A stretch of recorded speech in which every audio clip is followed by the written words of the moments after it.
Olá, bora mergulhar num tema que, olha, atravessa séculos. Quais são os pilares que realmente sustentam uma comunidade justa? Aquela que funciona, sabe?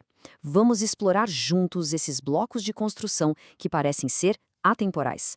Pois é, essa é a grande pergunta que vai guiar nossa conversa hoje. É uma questão que, poxa, líderes, filósofos e gente como a gente se faz há milênios. E as respostas, como a gente vai ver, podem ser surpreendentemente atuais. E para encontrar essas respostas, a gente vai fundo em 4 fontes clássicas. Cada uma delas dá uma perspectiva única sobre o que faz uma comunidade não só sobreviver, mas prosperar, de um jeito justo para todo mundo. Vamos lá? Nosso primeiro pilar nos leva então lá para o topo da pirâmide, a liderança. O que será que acontece quando a justiça depende da sabedoria de uma única pessoa?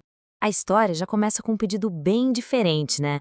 Quando o rei Salomão pôde pedir o que quisesse, ele não pediu grana, não pediu poder. Ele pediu um coração que discerne, ou seja, sabedoria para governar com justiça. Essa escolha já diz muito sobre a base de uma liderança de verdade. E essa sabedoria logo foi colocada à prova. A cena é bem tensa. 2 mulheres, um bebê vivo e um bebê morto. As duas dizem que a criança viva é delas. Imagina a situação. Sem testemunhas, sem câmera e, claro, sem teste de DNA.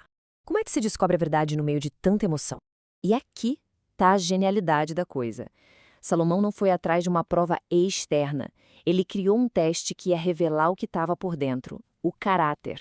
Aquela ordem chocante de cortar o bebê ao meio não era sobre ser cruel, claro que não. Era uma ferramenta psicológica para forçar a verdade a aparecer, revelando o instinto mais puro do amor de uma mãe. Então, o ponto principal é este. A justiça, quando vem da liderança, nasce da capacidade de enxergar além dos fatos e entender o que motiva as pessoas. Não é só sobre aplicar regras, é preciso entender o coração humano. Mas e se o problema não for um caso isolado que um líder sábio consegue resolver? E se a injustiça já estiver, sabe, infiltrada no próprio sistema? Vamos avançar para ver como uma situação dessas se desenrola. Aqui, o cenário muda completamente. Não é mais uma briga entre 2 pessoas, mas sim uma queixa de um grupo inteiro.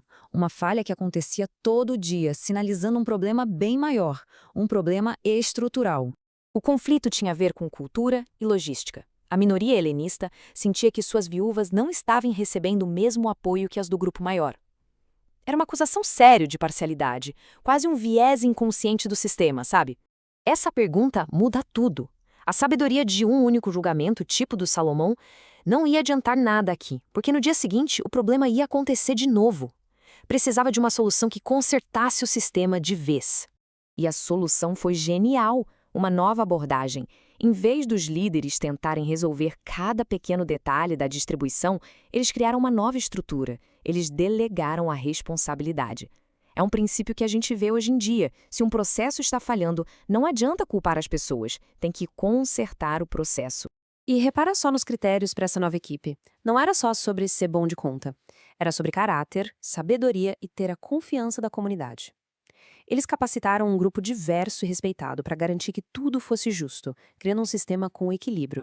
E aqui está a grande lição, então. Para uma justiça que dure, a sabedoria precisa ser colocada dentro dos sistemas, dos processos. Uma estrutura bem pensada pode garantir a justiça numa escala que uma pessoa sozinha jamais conseguiria.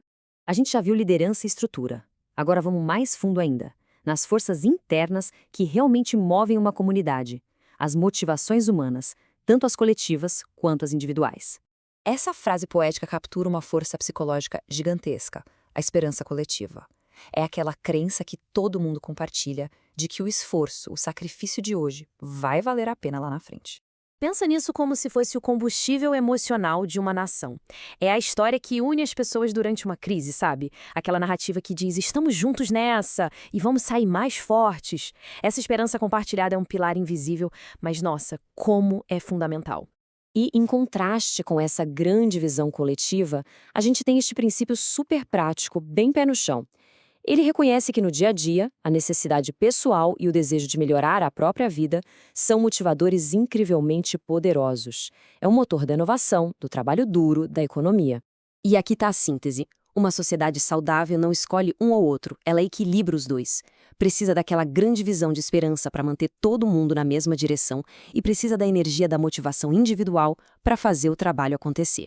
Bom, a gente explorou liderança, estruturas, motivações. Agora, para fechar, vamos juntar tudo isso num modelo, num projeto que une esses 4 pilares. Esse resumo mostra bem a nossa jornada. Temos a liderança sábia, que entende as pessoas, as estruturas justas que garantem a equidade para todo mundo, a esperança coletiva que une a galera com propósito, e o impulso individual que move o progresso no dia a dia. Juntos, eles formam um projeto bem robusto para uma comunidade. E o mais importante é que esses conceitos não vivem separados, eles se conectam. Uma liderança sábia cria estruturas justas. Estruturas justas permitem que o impulso de cada um floresça de um jeito ético, e a esperança coletiva dá um propósito maior para tudo isso. E isso nos deixa com uma pergunta para a gente pensar. Olhando para as nossas comunidades, para o mundo hoje, qual desses pilares parece mais frágil? Qual deles, se a gente fortalecesse, faria maior diferença? A resposta pode não ser simples, mas a pergunta, essa é essencial.